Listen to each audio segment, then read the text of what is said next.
அவன் பேசலாம்.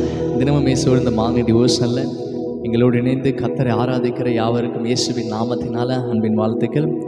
நம்முடைய தேவனாகிய கர்த்தர் மிகவும் நல்லவர், அற்புதங்களை செய்கிறவர். எத்தனை பேர் ஆமேன்னு சொல்கிறீங்க? ஆமேன். ஸோ உன்னதமான தேவனுடைய கீழே அவருடைய பாதுகாப்பின் கீழ் நம்ம மறைவாக இருக்கிறபடினால் ஒன்று நம்மை அணுக முடியாது, ஒன்று நம்மை சேதப்படுத்த முடியாது. எத்தனை பேர் விசுவாசிக்கிறீங்க? உன்னதமான தேவன் என் பாதுகாப்பாக இருக்கிறார். ஹல்லேலூயா. நம்ம சேர்ந்து ஒரு பாடலை பாடலாம். உன்னதரே உன் பாதுகாப்பில் வாழ்கின்றேன், சர்வ வல்லவரே உன் நிழலில் நான் தங்கியுள்ளேன்னு சொல்லி நம்ம சேர்ந்து பாடி நம்ம கர்த்தரை ஆராதிக்கலாம்.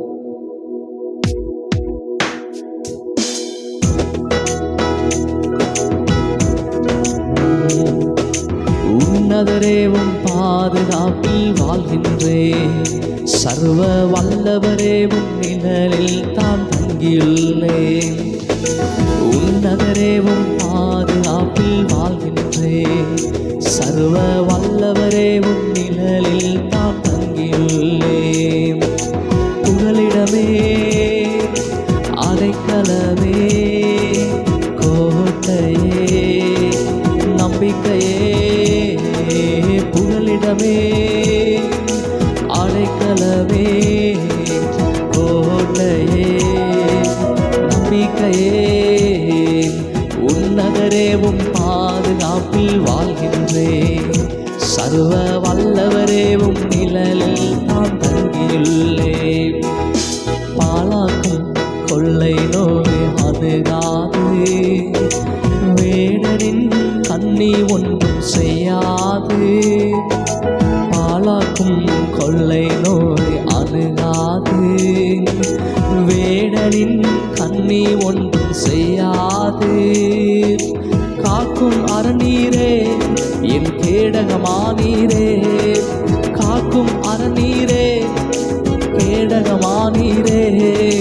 புகலிடமே, அடைக்கலமே, கோட்டையே, நம்பிக்கை. புகலிடமே, அடைக்கலமே, கோட்டையே, நம்பிக்கை.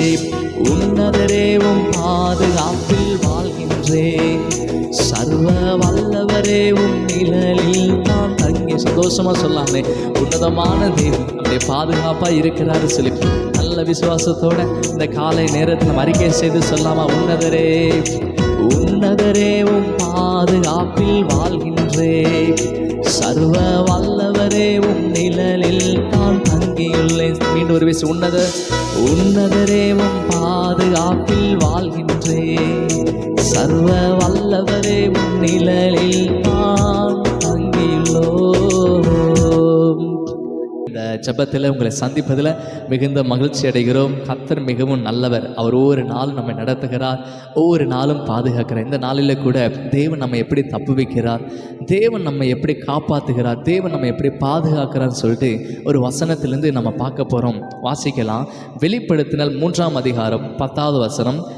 வரப்போகிற சோதனை காலத்துக்கு தப்பும்படி நான் உன்னை காப்பேன்.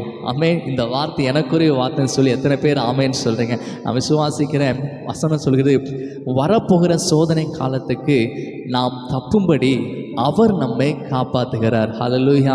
ஸோ நம்ம சோர்ந்து போக வேண்டியனா அநேக வாக்குத்தத்தங்கள் நம்ம பெற்றவர்களாக இருக்கிறபடினால எதை குறித்து நம்ம கவலைப்பட வேண்டியதில்லை. ஏன்னா தேவன் மீது நம்ம விசுவாசமாக இருக்கும்போது எதுவுமே நம்ம சேதப்படுத்த முடியாது. ஏன்னா அவர் நம்மை தப்பு வைக்கிறார். வருகிற எல்லா சோதனைக்கும் தப்பு வைக்கிறார். தப்பு வைக்கிறது மாத்திரம் கிடையாது, அவர் நம்மை காப்பாற்ற, நம்மை காக்கும் தேவனாக உங்கள் கூடவே இருக்கிறார். அந்த தேவனை ஒவ்வொரு நாளுமே நினைத்து பார்க்கணும். ஒவ்வொரு நாள் நம்ம எப்படி தப்பு வைக்கிறார், எப்படி காப்பாற்று என்பதை அந்த வசனத்தை தியானிக்கும் போது ஆண்டவர் நம்ம எப்படி தப்பு வைக்கிறார் என்பதை நம்மளால் உணர்ந்து கொள்ள முடியும். ஆமேன்.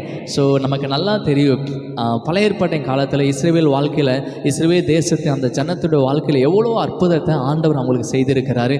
அவங்க எப்படி எல்லா சத்துருக்கும் கைக்கும் தேவன் அவங்களை தப்பு வைத்து அவங்களை காப்பாற்றிருக்கிறது நமக்கு நல்லா தெரியும்.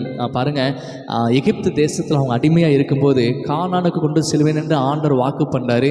மோசே மூலமாக தேவன் அவங்களை அழைத்து செல்லும்போது, அழைத்து செல்ல தொடங்குகிற நேரத்தில் எகிப்திலிருந்து விடுதலையாக போகும்போது முன்பதாக செங்கடல் இருக்குது, அவங்களுக்கு பின்னாடி பார்த்தீங்கன்னா பார்வோன் சேனை துரத்துக்கிட்டே வருது. ஸோ இந்த நிலைமையில் மோசே ஆண்டவரை நோக்கி பார்க்கும்போது அந்த கோலை நீட்டுன்னு சொல்லுவார். செங்கடல் இரண்டாக பிளந்துடும். அப்புறம் அவங்க அதை வழியாக கடந்து போகிறாங்க. ஸோ கடந்து போகிறாங்க, பார்வோனின் சேனையும் என்ன பண்ணுது, அழிக்கப்படுகிறது. ஸோ தேவன் அவர்களை தப்புவிக்கிறார். அதே போல் நம்முடைய வாழ்க்கையிலும் அநேக சூழ்நிலைகள் இருந்தாலும் எதை குறித்து கவலைப்படாமல் நம்ம எல்லா தீமைக்கும் நீங்கள் போகும்போது, நீங்கள் வரும்போது, நீங்கள் எல்லா இடத்துக்கு போகும்போது அவர் நம்மை தப்புவிக்கிற தேவனாக இருக்க. ஒன்றுமே நம்மை சேதப்படுத்தாது, எந்த வியாதி நம்மை அணுகக்கூடாது, அப்படி எந்த வியாதியும் நம்ம மேற்கொள்ள விடாதபடி அவர் நம்மை தப்புவிக்கிறார். எல்லாவற்றுக்கும் தீமைக்கு தப்புவிக்கிறார், சாபத்துக்கு தப்பு வைக்கிறான். நமக்கு எதிராக யாராவது தீமை செய்யும் போது அந்த பார்வோன் அவங்க அழிக்கணும், அவங்களை திரும்ப எகிப்து தேசத்துக்கு கொண்டு வந்து அவங்களை அடிமையாக வைக்கணும். ஸோ அந்த எண்ணத்தோடு அவன் வரும்போது பார்வோனை விட பெரிய ஆண்டவர் அந்த பார்வோனை மடங்கடித்தார். ஹல்லேலூயா. ஸோ தேவன் அவங்களே தப்பு வைத்தார். இன்னொரு சம்பவம் கூட நமக்கு நல்லா தெரியும்னா, சாத்ராக் மேஷாக் ஆபேத்நேகோ அவங்க வாழ்க்கையில் தேவன் அவங்களை எப்படி காப்பாற்றுகிறான்னு சொல்லிட்டு சில நேரத்தில் அவர் வந்து அற்புதத்தை நம்முடைய தேவனுடைய அற்புதத்தை நம்முடைய மூளை அறிவில் நம்ம எதிர்பார்க்கவே கூடாது. அற்புதம் இப்படி நடக்கும், அற்புதம் இந்த மாதிரி நடக்கும்னு சொல்லிட்டு நம்முடைய மூளை அறிவில் அற்புதத்தை நம்ம நிதானிக்கவே கூடாது. ஏன்னா நம்ம நினைப்பதுக்கும் வேண்டிக் கொள்வதுக்கும் அதிகமாக அவர் அற்புதம் செய்கிற கடவுள் நம்ம ஆராதிக்கிறோம். அவங்கள ஒருவேளை மூளை அறிவில் நம்ம யோசிச்சோன்னா அவங்கள அந்த பொற்சிலையை வணங்குங்க அப்படின்னு சொல்லும்போது அவங்க வணங்கவே இல்லை. ராஜா சொன்ன இடைவிடாமல் ஆராதிக்கிறீங்க தேவன் எங்களை தப்புவிப்பார், அவர் எங்களை தப்புவிக்காமல் போனாலும் நாங்கள் நீங்கள் நிறுத்தின இந்த பொற்சிலையை வணங்க மாட்டோம்னு சொல்லி ஒரு நிச்சயத்தோடு இருந்தாங்க. காரணம் அவங்க தேவன் மீது அவ்வளோ நேசம் உள்ளவங்களாக இருந்தாங்க. ஸோ ராஜா திரும்பவும் கோபமாக 7 மடங்கு சூளையை சூடாக்க சொல்கிறான். அந்த அக்கினி சுவாலை கொதிக்குது, இவங்க தூக்கிட்டு போகிறாங்க. தூக்கிட்டு போனவங்க கூட இறந்து போயிட்டாங்க. உள்ளே விழுந்ததுக்கு அப்புறமும் தேவன் அவங்களை காப்பாற்றுவதற்காக அவங்க நடுவில் கர்த்தர் அவர் கூடவே இருந்தார். ஹல்லேலூயா. நடுவில் நீங்கள் போயிட்டு இருந்தாலுமே உங்களை காப்பாற்றும்படியாக உங்களுக்காக இறங்கி வந்து கிரியை செய்கிற கடவுள் ஒருத்தர் கூடவே இருக்கிறார்.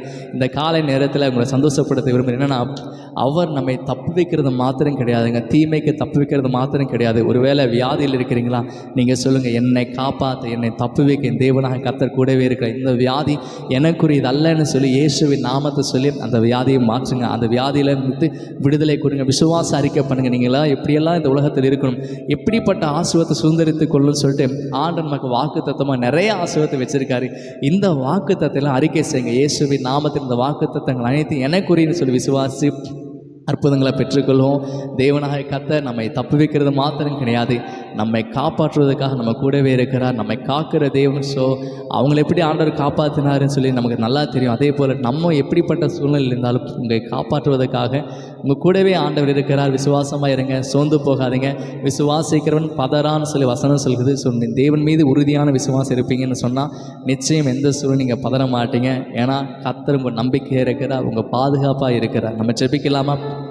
இயேசுவே உமக்கு நன்றி செலுத்துகிறோம். இந்த வார்த்தைக்காக நன்றி ஆண்டவரே, எங்களோட பேசுனீங்க, உமக்கு நன்றி அப்பா. அந்த காலை நேரத்தில் அப்பா சோதரம் அப்பா, நீர் எங்களை தப்புவிக்கிறவராக இருக்கிறீர், எங்களை காப்பாற்றுகிறவராக இருக்கிற ஆண்டவரே, உங்கள் மீது விசுவாசமாக இருக்க உதவி செய்யுங்க அப்பா. எங்களை எல்லா சூழ்நிலைக்கும் கர்த்தர் விலக்கி பாதுகாத்து அப்பா நீங்கள் நடத்துங்க.